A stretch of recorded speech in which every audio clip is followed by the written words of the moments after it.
Do you want to know how to better handle money? Well, by the end of this video, you'll not only know how to better handle money, but you'll also be in a much better position to safeguard your finances in the future. Hi, my name is Eric Partaker, and I've been recognized as one of the top entrepreneurs in the country and the CEO of the year.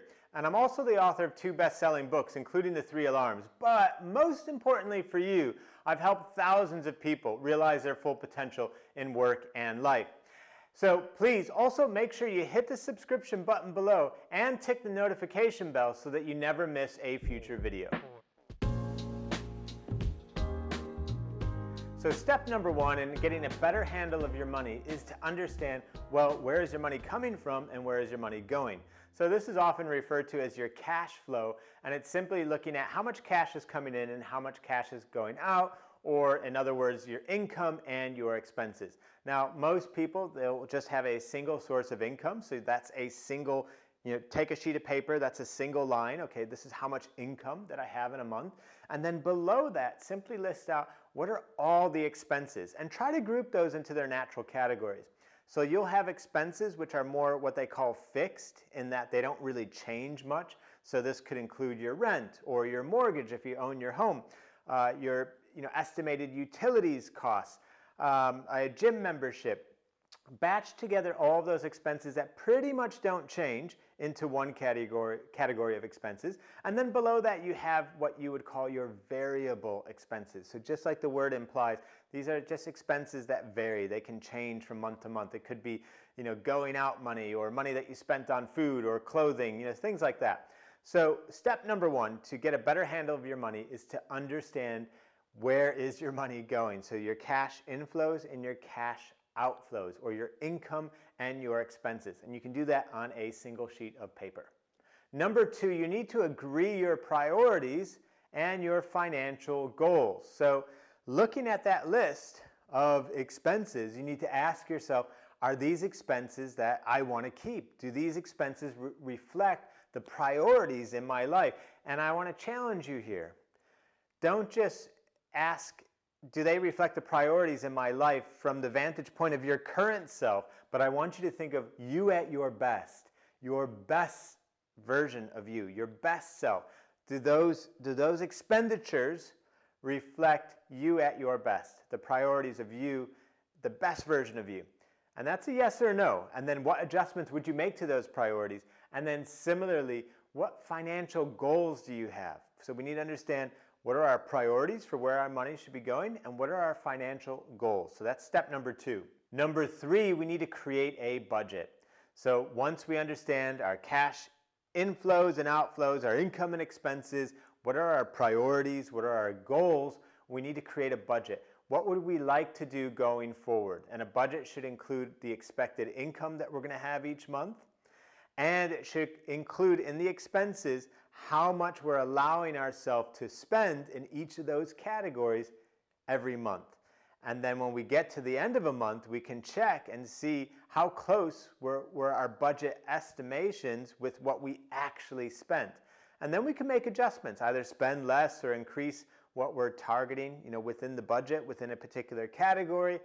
But we need to create that budget first before we can start measuring our actual progress against it. Number 4, and I want to completely flip how you've thought about this before.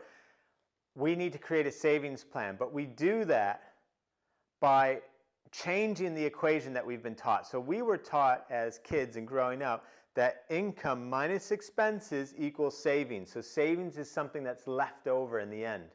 That's not how it should be. What the equation should be, and this is also mathematically accurate as well, is that income minus savings equals expenses.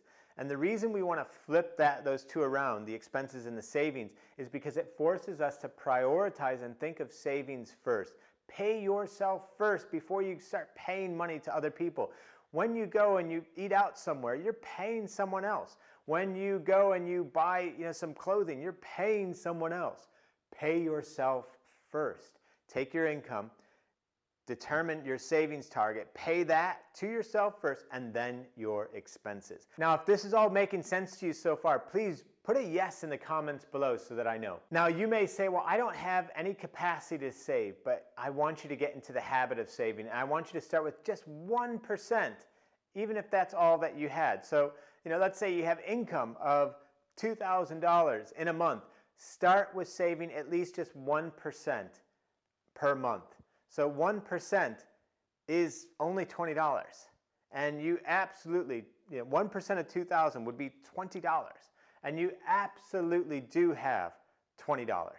You could save $20 to the side, right? Just 1%, just to get into that habit of saving. Number 5, to better handle your money, I want you to build an emergency fund. A fund for when things go completely wrong and perhaps you're not able to work as much as you would like, or you don't have any work at all. And it can start with that 1% that you're saving monthly. Just start building up an emergency fund. Ideally, you would have enough money to cover yourself for at least a few months, all of your main expenses, if you were to lose your job or if the company you were working for were to suddenly no longer exist. So create an emergency fund and use that 1% that you're starting to save monthly. And it can be more than that, by the way. I mean, don't keep it at 1%. 1% is just to get you into the habit of doing it by demonstrating that you can, if you start small, do it already right now. But if you could be saving 5 or 10%, by all means, you should be doing that as well. But build an emergency fund so that you can protect yourself in case things go wrong. And if you're liking what you hear in this video so far, then let us know. Hit like down below. Number 6 is to invest your money. So if you start saving and you start also creating an emergency fund, you can also start taking a percentage and investing that money. And there's lots of different places that you can invest money. You could invest with an index fund like Vanguard, for example. There's loads that you could find if you just do a quick Google search. But the point is get into the habit of investing at least a portion of your money on a monthly basis, because that money compounds over time. And that's what leads to massive wealth creation over time, is the power of that compounding. Number 7, if you have debt, we need to pay that debt off. And what I would suggest that you do is start paying off the debt that you could pay off the soonest if you were to maintain your minimum payments on all of your other debts and then put any excess on one debt. But the secret is, try to pay off the one that you could pay off the soonest. There's a psychological effect of seeing one of your debt accounts just disappear completely. That's very, very, very positive. And so once again, maintain your minimum payments, because they're the minimum, so you have to do that across all of your debts. But then anything more that you can pay beyond the minimum, pick the debt whereby you would pay that off the soonest if you were to dedicate all of that extra expenditure towards that one debt, and then pick the next one. So quick question for you. Based on what you've heard so far, what percentage of your monthly income would you like to start saving and investing on a monthly basis? Let us know in the comments below. And number 8, last but not least, to better handle your money, you need to schedule a monthly meeting where you look at that budget that you created, you look at your expenditure against that budget, you make a decision on, are we saving the same amount? Are we investing the same amount? Are we changing anything with our debt repayments? You need to do that by scheduling a monthly meeting. And I would literally schedule a finance review meeting, a kind of handling money meeting in your calendar once a month as an appointment with yourself and anybody else in your household that makes sense to join that appointment, to join that meeting, and make sure you're reviewing all this stuff on a monthly basis. This is how you get better at handling money. So I hope this was helpful. And if you like this video, then once again, please hit like down below. If there's a major takeaway that you have from this video, I would love to hear it. Leave a comment down below. If you think that somebody in your network would benefit from hearing or seeing this video, please share it with them. Also, don't forget to subscribe. Last but not least, I have some exciting news for you. I would love to give you a free digital copy of my new book, The 3 Alarms, which has achieved bestseller status on Amazon. And for watching this video, as a thank you, if you just go down to the link in the video description, follow that link and you'll be able to download a free digital copy of my new book. I hope you enjoy it.